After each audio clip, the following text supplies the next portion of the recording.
And let's get into some of these topics. So the first topic I wanted to cover came up was about inventory.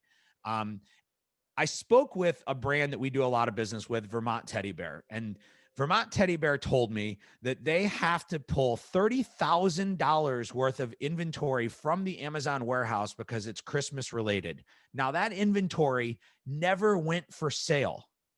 It was inventory that they shipped in and has been moving around the Amazon warehouses in a restricted format, but has never been available for sale. By the time it's available for sale, it's going to be too late. They're going to have to wait for it to be available for sale, and then they're going to have to pay for removal. This is a true reality that all Amazon sellers are dealing with the restrictions of inbound inventory, storage limits, and all of the other restrictions. How does this change in 2021? And what do brands need to be doing to prepare for this? Anybody want to start?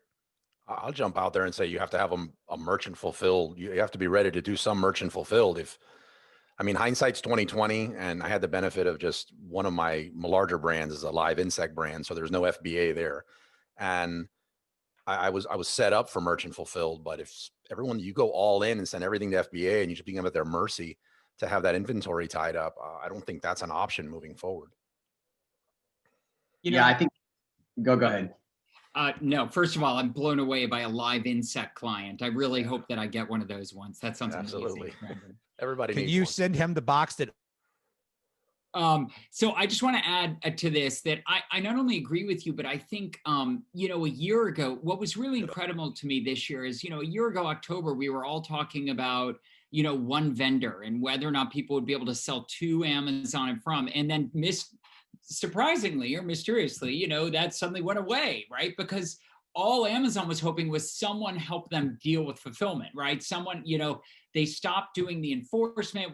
All of a sudden, all of our clients weren't getting letters anymore.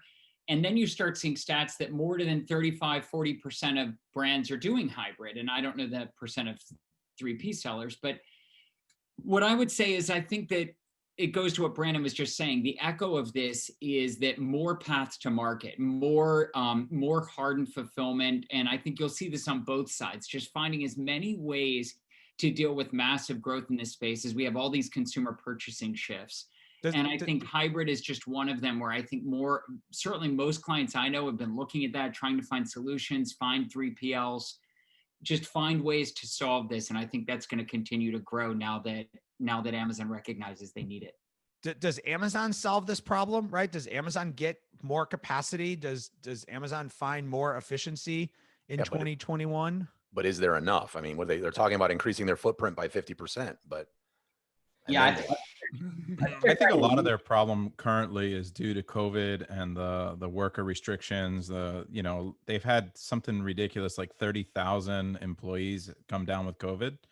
So I think a lot of the restrictions that they put into place with IPI scores, they need to become a little bit more intuitive there. There's no reason that an IPI score should apply to the teddy bear company or to a $10 million seller the same way it applies to a guy that's launched his second SKU, right? Like there should be ways to have a representative that can manually change these limits to allow us to launch products with a track, because we have a track history of launching products successfully. Well, and you're right. IPI does not take seasonality into account, right? So which is ridiculous. If they need more SKUs for Valentine's Day or for Christmas, they're not going to get it. Yeah, we were sitting there holding our breath, hoping that toys would go up because we were expecting a 10 times increase in velocity. And meanwhile, it's like, oh, we launched 30 toys in November and we're sitting here, still sending 200 in. And it's like, well, we're kind of expecting to sell 6,000 of these. And so we have to get through that whole week of waiting and then increase to 700 and increase to 1,500. And it's just frequent shipments. Merchant fulfilled, like Carlos said, is one of the solutions, but frequent inbound shipments and working on your logistics and becoming more streamlined is going to be key. So Jerry's asking, does this potentially impact the changes? Amazon has a couple of changes they're rolling out in Q1. One is around regional seller fulfilled Prime. The other is adding the Saturday requirement for for some of the merchant fulfilled or seller fulfilled Prime options. Does Amazon waive some of these or delay some of these, or do you have to keep moving forward as if it's not going to change? They haven't backed off on ours. As a matter of fact, we're hearing 1-day shipping to where we're looking at what products we're going to have to pull.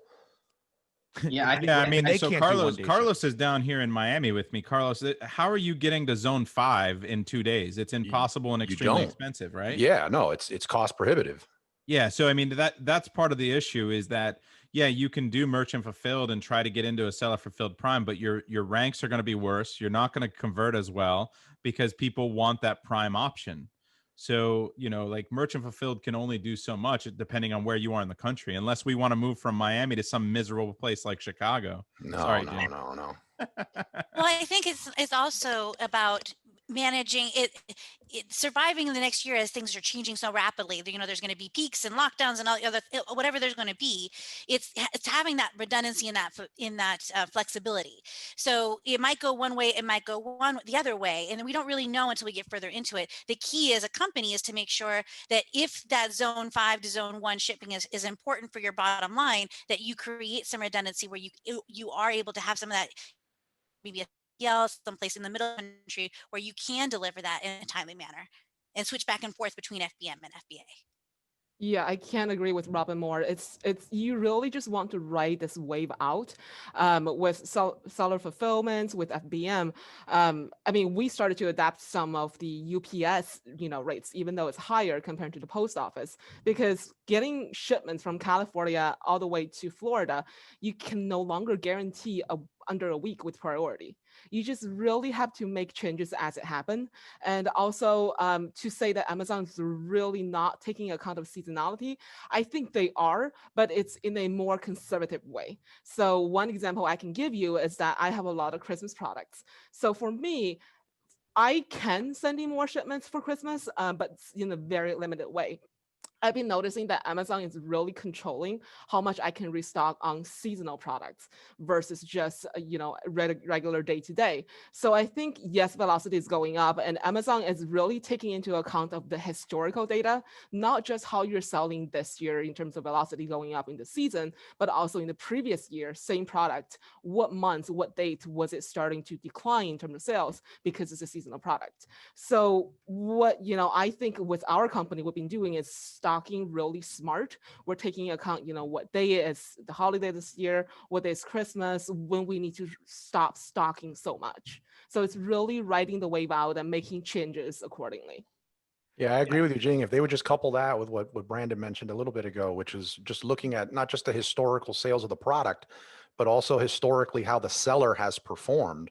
And, they've selling for 15 years and haven't brought a lemon in yet. And now you're saying I can launch a product with 200 units. It's crazy. Well, maybe we'll turn this into their first user, their first user group. But I think the challenge that I've seen with a lot of sellers with regard to this has been the time that it takes, right? So you used to be able to ship a product in on Monday, get it to your warehouse, and it's available for sale by Thursday. Now it's 14, 21 days before that product's for sale. Yeah, check-in times are significantly higher or lower depending on the way that you ship it in. And I work with Jing's fiance, getting married. So Eddie quite a bit, and Eddie is probably runs one of the best 3PLs in the country because he's a seller himself, understands the way that Amazon wants things done, and understands Amazon really well. Sending a full truckload has been by far the best thing for us. And we've sent truckloads that can hold 26 pallets with just 10 pallets, just because we know, A, it's still cheaper than LTL, but LTL takes 3 to 4 weeks to ship, to check in. UPS is taking a while to get there and check in, and everything might go sit at a third-party warehouse and wait for an appointment. But a truckload is getting there, getting checked in, and within 2 days, we have our stuff available. Great. So I'm going to roll.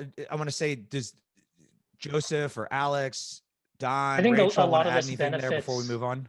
Yeah, I think a lot of this benefits the larger sellers, the FBA aggregators, the large resellers, because they can absorb a lot of the costs here in using like a non-partnered carrier to get product into Amazon and get it there a lot quicker than your smaller sellers who traditionally rely on using that Amazon partnered carrier network to get it in because of the lower cost.